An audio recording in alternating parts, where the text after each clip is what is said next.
Hello, viewer. You may be looking at the screen and you may think, is that a Hoppip? And the answer is yes, that is a Hoppip. And it just cleared Purity Forest. I know, you may think it's crazy because in the original series games, Hoppip is not particularly strong. So, I'm going to have to explain how I did it. So I'm going to go into moves first. So at the beginning with Hoppip, you only get Splash. On floor 1, your main priority should be to just burn all of your Splash PP. Just set Splash and just spam it. Now this can take a while and this may take a couple of tries because Splash has 50 PP. Some may think, oh, that's too much, you can't really do that, but nah, you gotta do it. If you want to get far, you want to get rid of that splash PP, and you're gonna have to start struggling, because this thing gains levels fast.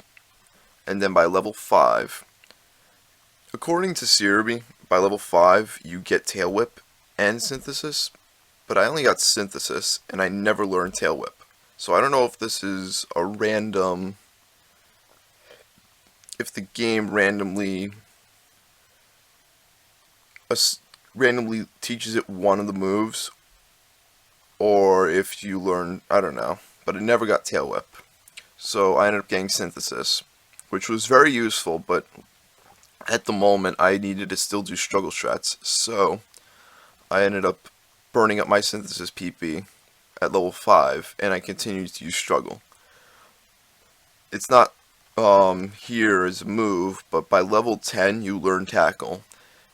And you only need 1,270 experience points to get to level 10, which is pretty fast. Especially when the average, I think, is around 5,000, maybe a little more, to get to that level. But what was really crucial was on floor 7, there was a Kecleon shop that had ATM for Bullet Seed and a pair of X-ray specs, and there was also a mobile orb, which was a big deal for me. So I had to try and I stole those things, and I was successful at it. I had a good warp seed warp, and I just got those goods. Floor 16, I found frustration, and then I think around floor 61 or 62, I had attract, but before then, I just used tackle. So that was a big deal. I did find a pass scarf. I think I found a pass scarf around like floor 10 or so, but I only used it once. Outside of that, I was using this, or I used the Insomnoscope for a little bit when I was going against the Parasect. But back to moves, this was pretty much the dream moveset to a degree. You may not agree with it, but Attract is pretty solid. It does learn throughout its level up Stun Spore and Sleep Powder, but I'm going to get into leveling in a bit, because Sleep Powder you get at level 20. So, experience-wise, Hoppip's fast at first, but if you look at that number, you may think there's no way I got this much experience on Purity Forest, and that is true, because along with my good enough item luck and TM luck, I was able to... This was a record breaker in terms of how many Joy Seeds I got in a single Purity Forest run, and when I got them. I ended up getting 11 Joy Seeds when I really needed them the most, which was when I hit level 14, because once I hit level 14, I needed to get up to... I needed a little over 6,000 experience to hit level 15, which was pretty high. So it was a jump from around like 2,000 something experience to 6,000. So big experience jump, and I just kept finding Joy Seeds on the floor. And one of these levels I actually managed to get leveling up by just beating Pokemon, which was level 22, getting to level 23, which required about 11,000 experience, which was a lot, but it wasn't undoable. But the rest of the time, it was just finding joy seeds on the floor.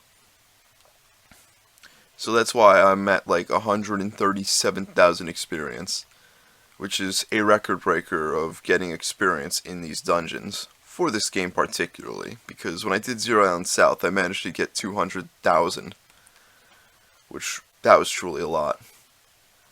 But this was close. Let me go into stats for a bit, because another thing to keep in mind is that with being a fast leveler, your offenses go up pretty well. Your defenses go by 2 every other level at the beginning, but then you'll consistently get your defenses up by 2 until you hit like the 20s or so, middle of the 20s. Then your stat gain really slows, because then you only get like hit points and you go up by like an offensive stat or so. But I was able to keep up with my levels, and I was able to just be bulky, and I had Bullet Seed to just tear through everything, because Bullet Seed just 3 Bullet Seed hits was able to just beat Parasect, Venomoth, Metagross, and they all resisted, and they still died in 3 hits. So if you're lucky enough with Joy Seeds, you can definitely just crush your opposition. One mistake I did make was that I originally had like 5 or 6 max elixirs at a certain point in the dungeon, and I kept bumping into them around like floor 30 or so and 40, but I didn't even swap items with it. I just kept ingesting them off the ground when I really didn't need to. So when it came time for later in the dungeon, I couldn't really find another max elixir, so I was really out of attacking PP by the time I got to this floor. So that was scary. That was a big mistake I made. Probably the biggest in this run, but I think that's all I have to say. But the verdict is that I think Hoppip's an okay Pokemon. Just, I think starting it out is really tough, and I don't think when others are going to do it, you'll be able to get to level 26, because I just got really lucky with Joy Seeds. Maybe there's even better Joy Seed luck for others, but I feel like hitting 11. 11's a record breaker for me, and this is the 25th clear, just to give you an idea. But I hope you got a kick out of this, because I talked about this for 8 minutes, but I thought it needed more explanation than usual. And leave a like, share this with your friends, because a Hoppip beat Purity Forest. And hope you have a good day. Thanks.